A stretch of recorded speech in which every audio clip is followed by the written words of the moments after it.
wuxuuna Mr. Shafeed oo ka hadlayay shirka loo yaqaano Asian ee ka soconaya magaalada Singapore oo ugu yeeray Mareykanku in uu wado talaabooyin uu doonayo inuu ku farfareeyo ama ku farageliyo arrimaha gudaha ee dalalka wuxuu yiri uu asagu inta badan xulufada la aha wuxuuna tusaale u soo qaatay dalka Turkiga oo inta badan si garab taagi jiray buu yiri kolka ay timaado kolka uu galab dhiiqooyinka dalka Mareykanku wasaaradaha arrimaha gudaha ama wasiirka arrimaha gudaha Suleyman Soylo iyo wasiirka cadaaladda Cabdulxamiid Guul ayuu ku tilmaamay in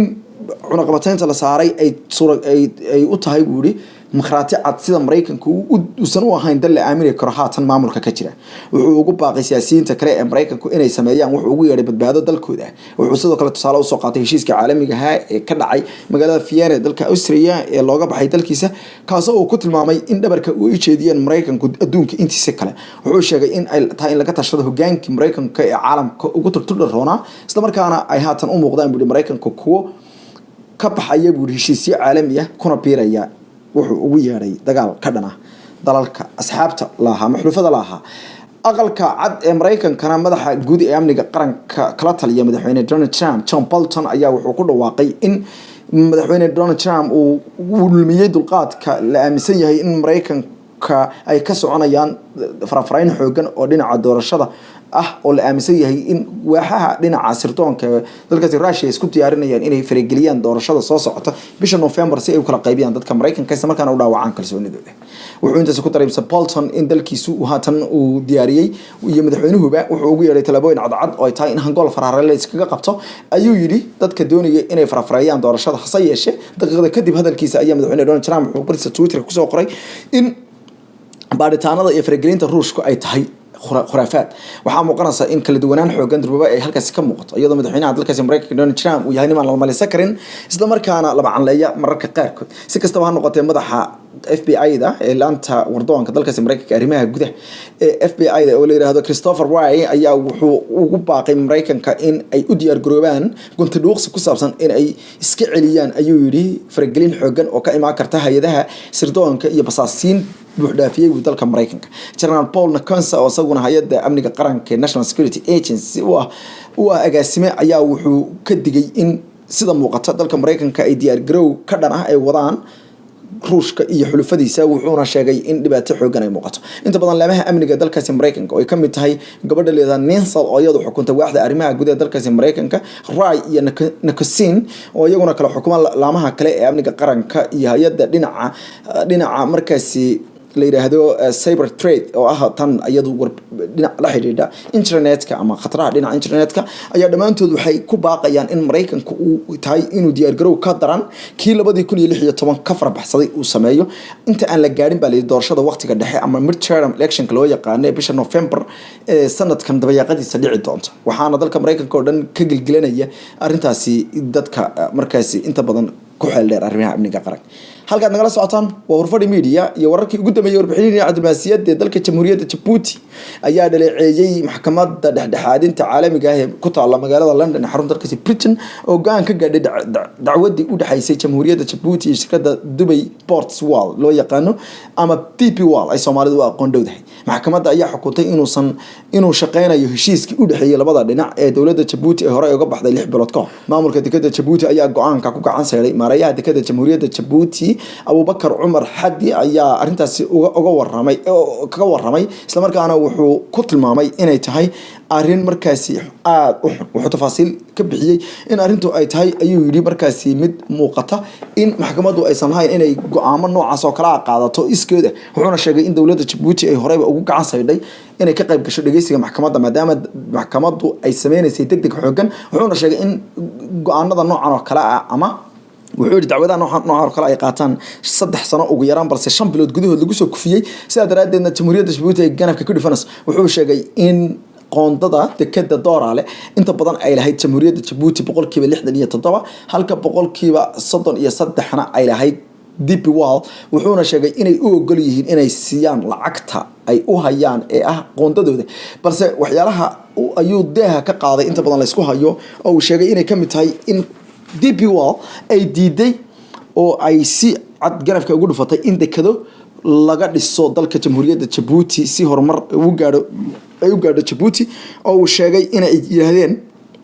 ilaa ay DP Wall ogolaato ama Dubai Ports wall ay ogolaato ayuu yiri go'aano noocaas oo kala aysan Djibouti dhisan karin wax dekada taasoo ku tilmaamay in ay farageliyeen madax banaanida qarannimada jiritaanka iyo dadnimada jamhuuriyadda Djibouti wasida uu sheegay mudane Abubakar Umar Hadi Mr Hadi ayaa wuxuu sheegay in aysan dhag jalaq sii doonin go'aankaas markaana aysan jamhuuriyadda Djibouti aysan fuli doonin gabi ahaan wuxuuna sheegay in sidoo kale jamhuuriyadda Djibouti wali ogashahay wada hadal mar uu ka waramayay sida ay wada hadal diyaar ugu yihiin ayuu yiri wada hadal mar walba waa khasab hase yeeshee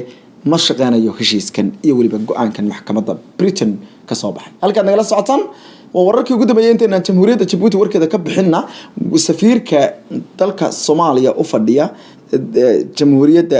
Djibouti Aadan Xasan Aadan ayaa wuxuu sheegay in madaxweyne Farmaajo uusan ka hadlin dhulka iyo maxaabiista Djibouti laga haysto taabadalkeedina uu asmara kaga dhawaaqay in Eritrea cunaqateynta laga qaado wuxuuna sheegay in ayagoo ay dalka Soomaaliya ku sugan yihiin wiilal iyo hablo buuri reer Djibouti ah oo dhiigooda u shubaya inuu huraya buuri dalka Soomaaliya in aysan xaq ahayn in dawladda Soomaaliya ay arintaasi samayso oo ay Eritrea ugu baaqdo in laga saaro liiska markaasi dabcan ama cunaqateynta arintan ayuu wuxuu sheegay in meel ka dhac ku tahay xiriirka labada dal iyo labada dad oo sheegay inaysan cadaalad iyo sax midna ahayn arintan daawadayaasha qiimaha hadaynu falanqeyn yar raacino arinta ku saabsan waxa iska cad in arintan ay keentay ama ay sabab u tahay arrimaha gobolka ku soo kordhay oo aynu horay أنا أقدر إني إن أي أريمها قبل كقصص على أريمها ووينين رنتي وحاسة نصيب درا إن لبض ضل صومالي ذا لبض بقولك وبقول صومالي قبل ككتير طبعا إلى قصية وصومالي Djibouti تضحان صومالي ذا إن أيوة سقوسه ريان أو قد يدي سقوسه دويسي إريتريا إثيوبيا أي نقطة wax laga niyadjabay runtii inay noqoto mid kala fogeysa Djibouti iyo dawladda dhexe Soomaaliya ama dawladda federaalka la aqoonsan Soomaaliya arintaas runtii waxa muuqata in dawladda Soomaaliya oo warbaahintu inta badan xiriir la sameysay aysan ilaa hadeerto ka hadlin isla markaana cabashada jamhuuriyadda Djibouti aysan ka hadal balse waxa qasaba in dawladda Soomaaliya Djibouti arintan ama si hoos ah kala hadasho ama dhinaca warbaahinta ka qancisa ee la hadasho waliba waxa wanaagsan in ay dhinaca channelada dhinaca diblomaasiyadda ama dhuumaha dhinaca diblomaasiyadda inta isticmaasho ay Djibouti arintaas laga qanciyo isla markaana laga bogsiyo Eritrea waa khasab inay Soomaaliya ku cadaadiso hadii xiriirka Soomaaliya Eritrea wanaagsan yahay in Eritrea raas dumeera ka baxdo isla markaana dabcan ugu yaraan ay wada hadal nabadeed ka raadiso qadiyada Eritreaanka iyo Djiboutiyaanka u dhaxeeya Djibouti sidoo kale waxa muuqanaysa in ay runtii ay u aragto khatar ku soo foole sida Eritrea ay u doonayso inay Ethiopia ay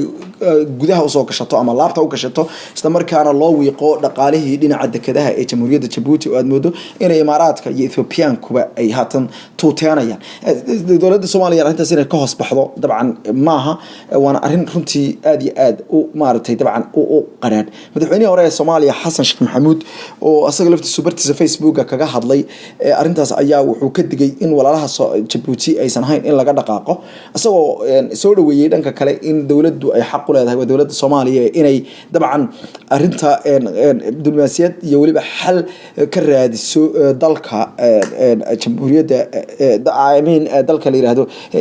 Eritrea hadana taabadalkeedii inaysan hayn in la dhumiyo Djibouti oo walaalaheen isla markaana dal kooban oo dad Soomaaliyeed iska leeyihiin madax banaan isla markaana madaxweynaha jamhuuriyadda Djibouti mudane Ismaaciil Umar Geelle in badan lagu xasuusto dadaalo uu ku bixiyay sidii uu Soomaalida isugu soo dumi lahaa oo runtii ay tahay arintaas in tixgelin gaar ah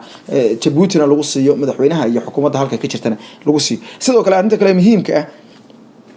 ayadana xusida mudan waxa weeye Soomaaliya waa inay muhiimadda dawladda Soomaaliyeed maadaama ay tahay dawlad hadeerto doonayso inay soo kacdo muhiimadda waa inay dalalka u kala siisaa inta xuduudaha inala dalba intuu xuduud kula leeyahay uu kaaga dhib badan yahay dal aan xuduud kula lahayn isla markaana dabcan ciidamada jamhuuriyadda Djibouti ee gobolka Hiiraan jooga ee dalkeena ka howlgalaya ee amaanka ilaalinaya iyo waliba xuduudaha kale ee deegaanka ay leeyihiin deegaanadeena oo dhan ay leeyihiin Soomaaliyeed waxa ay mudan yihiin in markaasi la qadariyo Eritrea dabcan in aysan noqon isku boodo arintu inaysan noqon dawladda Soomaaliya arintaas inta faasiil ka bixiso inta badan aad bay muhiim u tahay waxaana moodaa runtii in madaxweynaha Soomaaliya uu aad uga gambanayo dhinaca wareysiyada dhinaca markay noqoto waxa loo yaqaan hard talks ama wareysiyada muhiimka ah ee ummadda Soomaaliyeed ay tahay in uga jawaabo iyadoo uu taasna tixgelinteeda mudan tahay oo madaxweynuhu maalin walba warbaahinta ka fadhiyana aysan anagu aan laftaydu aan ku tirtirsanaynin balse arrinta muhiimadda waxaa weeye in wax dad kale inoo soo dhaweey kara oo dabcan oodkaa dheer kuma dhaxan tirto aysan kala fogeyn ummadda Soomaaliyeed ee gobolka ayadoo la arko in isku huloobayaan gobolkii kale isku soo dhaweyntii gobolka ka muuqatayna inaysan sii kala fogeyn Soomaalidii gobolka joogtay isla markaana dhibaatada Soomaalida aysan sii kala irdhayn dabcan Djibouti iyo walaalaheen waxaan u rajaynaynaa mar walba guul gobolka oo dhan nabadgelyo iyo xasilooni cid walba oo dawladda Soomaaliya ay heshiis siyaasadeed la galisana waa inuu san noqon mid ka dhan noqda qadiyada iyo danaha ummadda Soomaaliyeed ee geeska Afrika ku wada nool haday yihiin kuwa Soomaaliya jooga iyo kuwa Djibouti jooga iyo kuwa meel kasta oo deegaanada Soomaaliyeed joogaba tan iyo inta sarki doono daawasho qiimaha leh amanaal